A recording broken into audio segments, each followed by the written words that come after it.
I'm hosting a series where for the next 8 months, I will be hosting 8 different tournament series, where the winners of each tournament will go on to compete in what I'm calling the Tournament of Champions.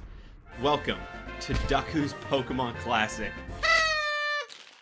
So the format is a best of 3 VGC Reg F, for those who care, double elimination tournament.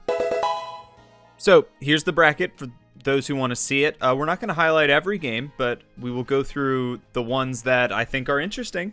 So I should probably address Treble versus Magikarp. That was a game that never really got off the ground.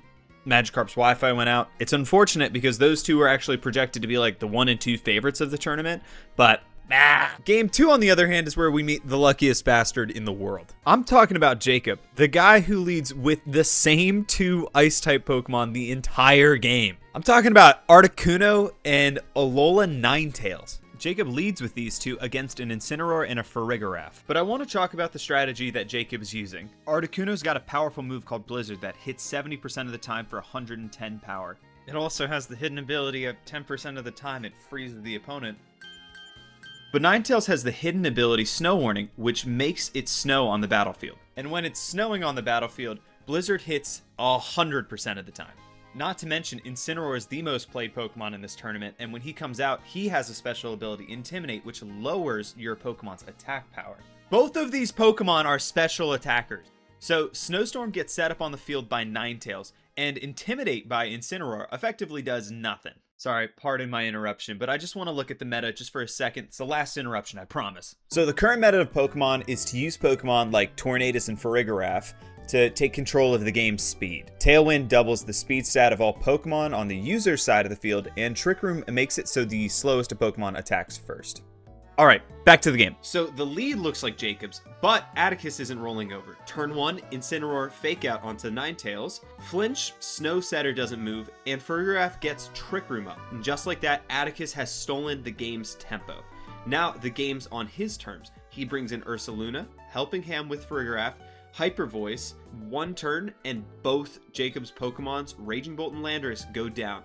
For a moment, it looks like the snow might melt. It doesn't. The Ice King holds on. Blizzard comes back. Jacob takes game 1. He closes out the set. And that's Jacob. You'll see him again. So, speaking of speed control, now we've got Isaiah versus Wagon. Isaiah leads Farigiraf, which, as I told you before, has Trick Room, which, if he gets that off, the slowest Pokemon attacks first. Ugh. And Wagon leads with Tornadus, who has Tailwind. So if he gets that off, his team has a significant speed advantage. This is kind of one of those games that's determined like round 1. Whoever takes the speed advantage and can control the game will win this. Wagon's Tornadus attacks first. This speed boost allows a attack buffed Urshifu to use Surging Strike onto Incineroar, which just takes him right down to 3 HP. Isaiah's Farigiraf uses Hyper Voice with Throat Spray, which is an item it was holding. And confusingly doesn't use Trick Room, which would have taken the speed advantage in this situation. And that's kind of like how this game goes. Wagon's Urshifu just tears with Surging Strike on the Fluttermane, and that's kind of game 1. And game 2 doesn't go much better at all.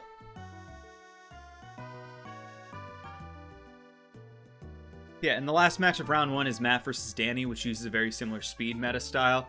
I'm not going to focus on the game. Really, the only reason I focused on Isaiah and Wagon was just kind of to emphasize what speed advantage would look like. Isaiah didn't take any speed advantage, and therefore Wagon was like able to come in and kind of destroy him, so to say. And so, yeah, I think we're going to move on to the next round, and we're going to start with that upper bracket first. So Jacob, the Ice King, we're going to focus on his battle with Caden. This is another best of 3, and he brings Dendozo and Tetsugiri. I'm not even going to try to focus on game 1. It was a sweep. It goes Jacob's way. Game 2, Caden ties it up, which is rare. And I'm going to tell you, Caden is one of a few people who take a match off of Jacob. Not to say that Jacob doesn't lose anywhere, but game 3, Jacob does something rare, and he switches up his strategy, and he focuses on using Raging Bolt and Landorus against Caden's Ice-type Pokemon, which he kind of needed to do because Ice on Ice isn't that effective. This takes him right on track to the finals. Not the finals, I mean like the next round.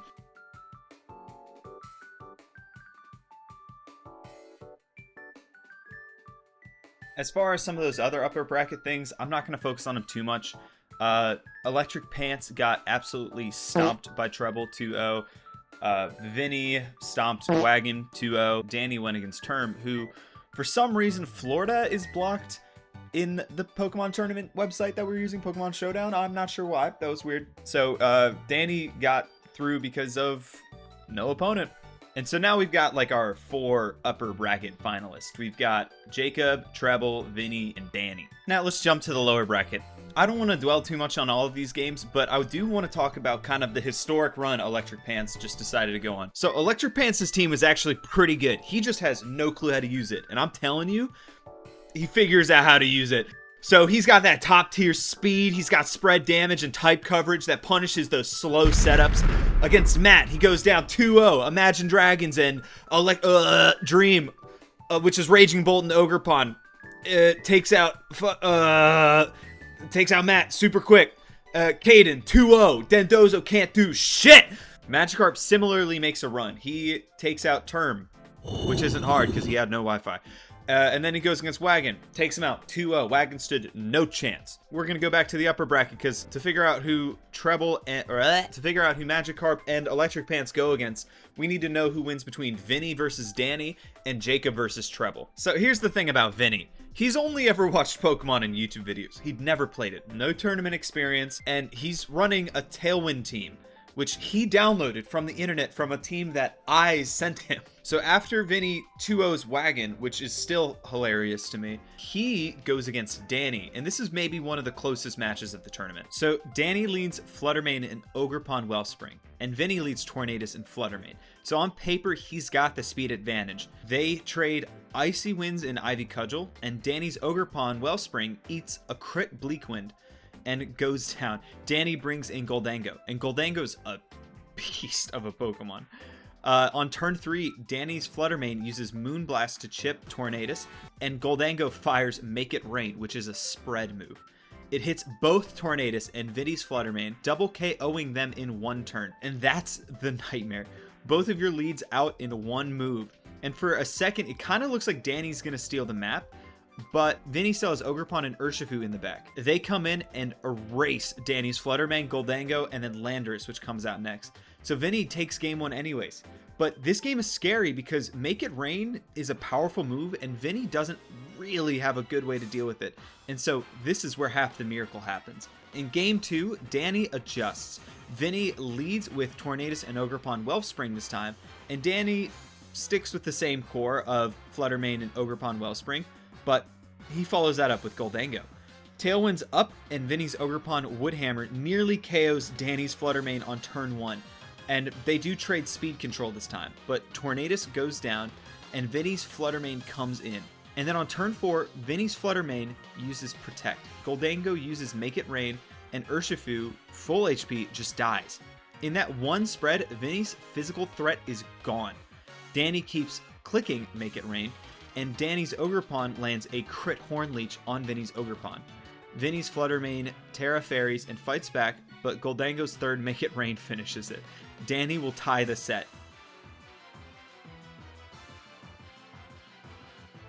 So, this is where winner takes all. And Vinnie does not run the same lead. He pairs Urshifu with Tornadus so he can apply pressure before Danny can settle. He sets up Tailwind and lands a critical Wicked Blow onto Danny's Ogerpon Wellspring, and Danny's Ogerpon slams Tornadus with Ivy Cudgel for heavy damage. On turn 2, Danny's Ogerpon uses Spiky Shield, while his Fluttermane's Icy Wind knocks out Tornadus. And Urshifu answers with another critical Wicked Blow that removes Danny's Ogerpon. On turn 3, Vinnie's Ogerpon Terra Waters deletes Danny's Fluttermane with Ivy Cudgel, and Urshifu lands a third critical Wicked Blow. Danny's last Pokemon is Landorus, which has gone Terra Ground. Vinnie's Ogerpon finishes it with Water Ivy Cudgel for a super effective OKO. Vinnie wins this set 2-1. So I'll admit, it's my bad. I lost the footage for the other upper bracket semifinal, which is Jacob and Magikarp. It was a 2-0 in favor of Jacob. Magikarp was expected to win the whole thing, and Jacob maybe played Pokemon. So we'll get back to that when we talk about the Vinnie versus Jacob game. Welcome to the Vinnie versus Jacob game.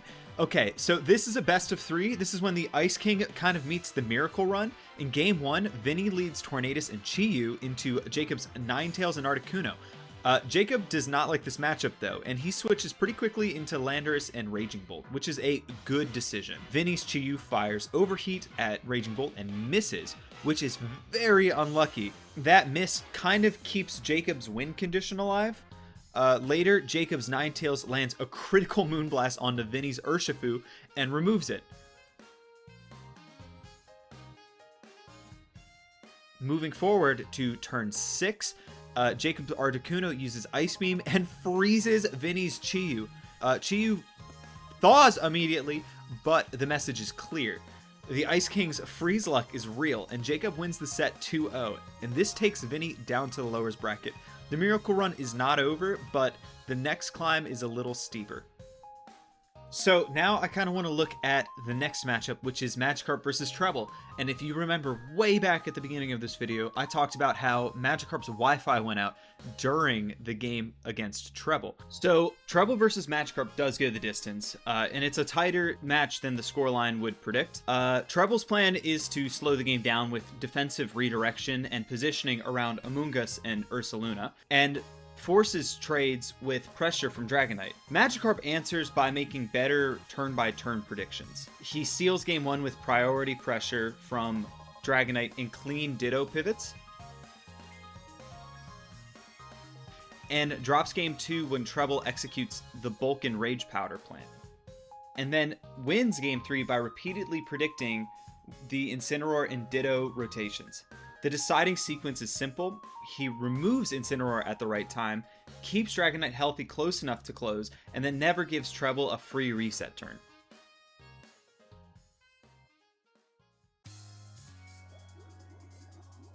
Electric Pants versus Danny is the other lower bracket semi, and it's not close. Danny is still playing the Flutter Mane, Goldango, Ogerpon Wellspring shell that you've seen all bracket. Danny's Icy Wind slows the field, but Electric Pants' Choice Band and Arcanine Hisui deletes Flutter Mane with Head Smash. From there, Moltres Galar and Ogerpon Wellspring win with a Fiery Wraith War, while Danny's Goldango cannot find a safe, nasty plot line.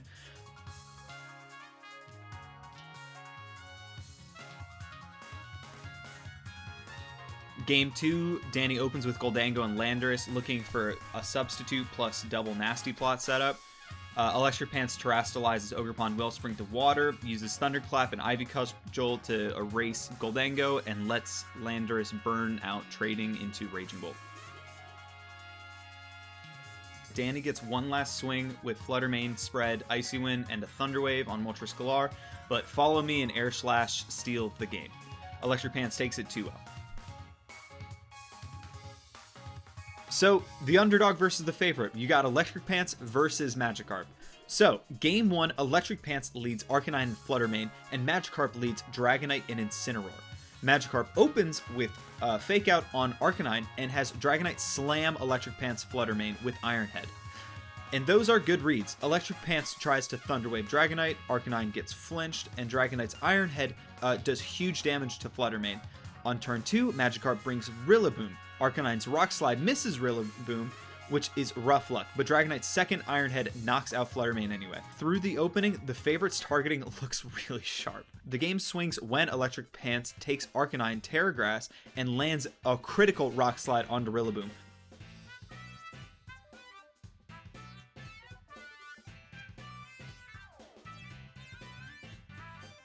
Magikarp is soon down to his last Pokemon. He sends out Ditto. Imposter triggers, and Ditto transform into Electric Pants Moltres Galar. Both Pokemon trade Fiery Wraith and stack Berserk as they take damage, and Berserk increases your attack every time you get damaged. It is the tournament favorite's last stand. For a few turns, two Moltres go blow for blow while Electric Pants still has Arcanine on the field.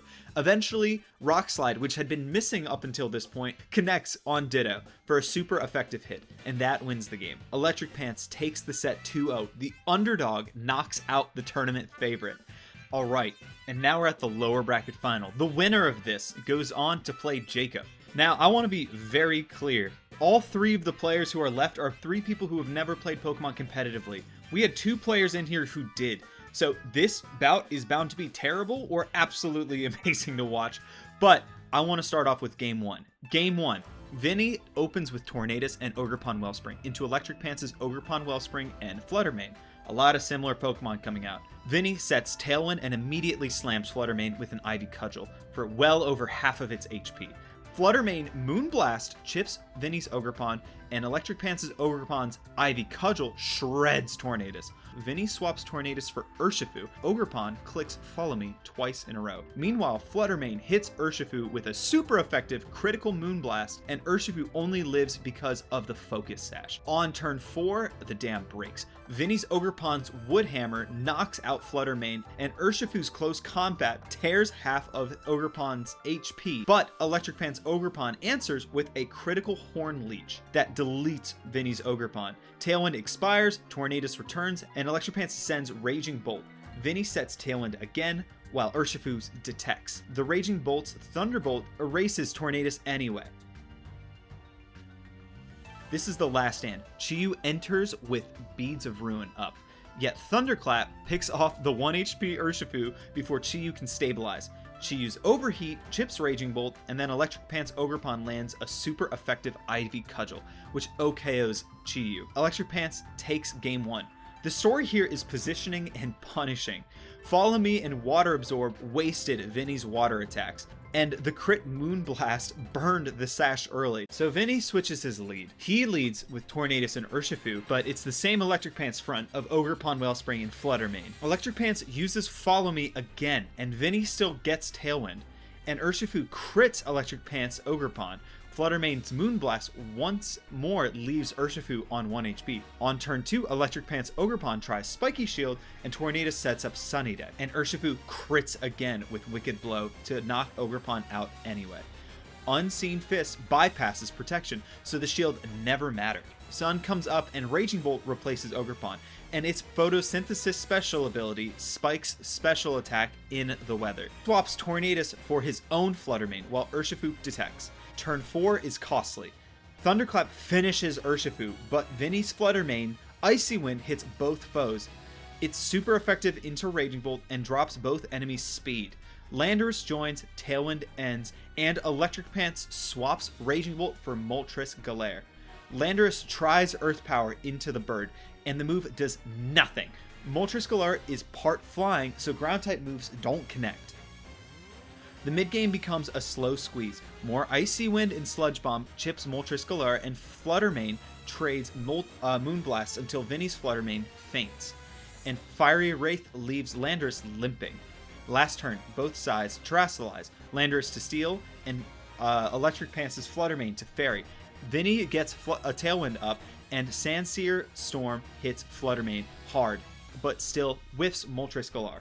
Fluttermane's Moonblast knocks out Landorus anyway, and Moltres Galare's Fiery Wraith cleans up Tornadus. Electric Pants wins 2-0. Not expected, but extremely fun to watch otherwise. So Vinnie's Miracle Run ends one match short of Jacob. Electric Pants walks into the grand final as the same player who lost to Treble in round 1, now 1 series away from the title. Vinnie still got further than anyone would have the right to. So, now we walk into the grand finals. The Ice King versus the ultimate underdog. If Jacob wins this one best of 3, he wins the tournament. If Electric Pants wins, they play one more set. It's called the Bracket Reset. Game 1, Electric Pants leads Arcanine and Fluttermane into Jacob's Ninetales and Articuno. Jacob does not like this lead, and he switches into Raging Bolt and Landorus, which was a good play.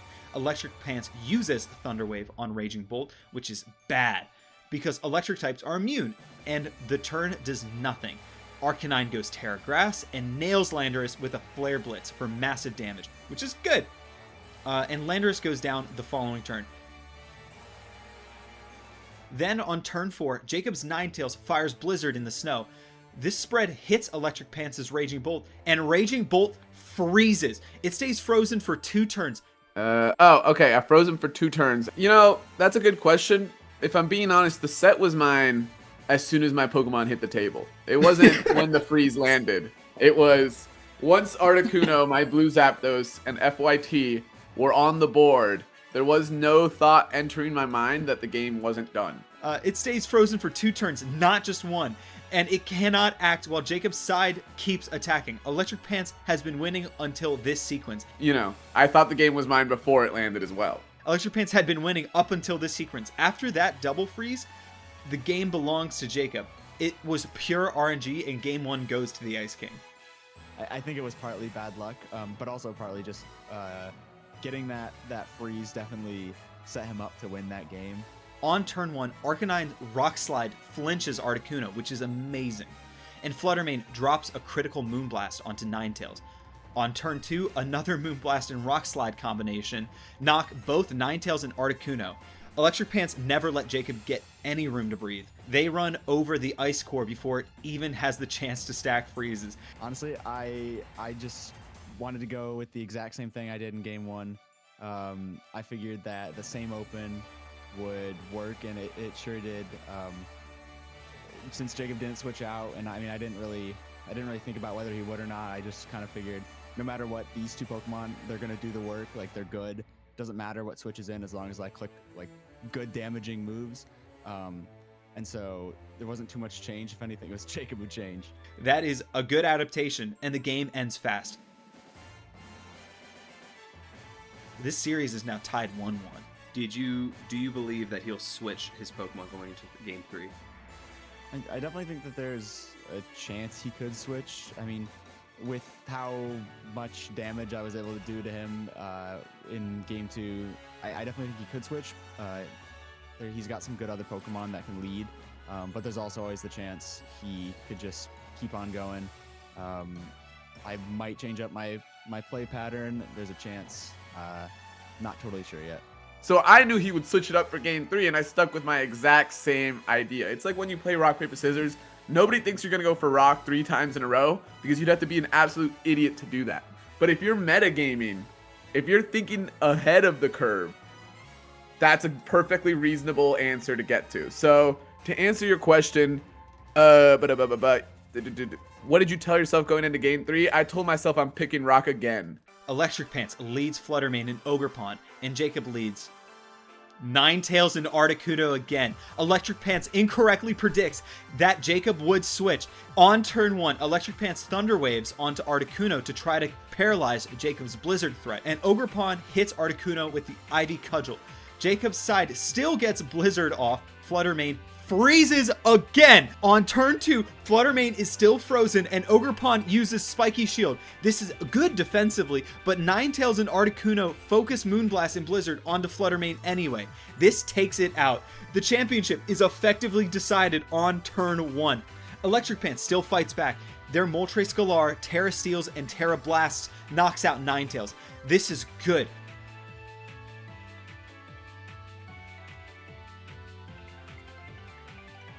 But Jacob brings in Landorus and Raging Bolt. Landorus deletes Arcanine with Earth Power for a super effective KO, and later Jacob's Raging Bolt lands a critical Thunderclap onto Moltres Galar to end the game. The Ice King wins the tournament. How does it feel to win the championship that way? Do you feel like you earned it? I absolutely earned it. At the end of the day, it's about the bond you share with your Pokemon, and it's also about statistically viable move sets. I set myself up to hit freeze 10% of the time, and that worked out. I fear not the man who practices 1,000 punches, but the man who practices one punch 1,000 times. I punched once 1,000 times, and everyone's complaining that it hit. Obviously it hit. I hit it 1,000 times. Jacob did not win game 3 because he outplayed Electric Pants, some would say. Some would say that he won off pure RNG. But what is man to the gods of nature? So, here's the standings as they are right now. I'm gonna, because I only have so much screen to work with. If you want to be a part of this tournament series, join my Discord. There's open signups. I'm going to be allowing up to 32 people to join these tournaments. First come, first serve. Otherwise, yeah, thank you so much for watching. Please like and subscribe. And if you want to see more videos like this, let me know. Also, let me know what I could do better. I would love more information. I'm trying my best.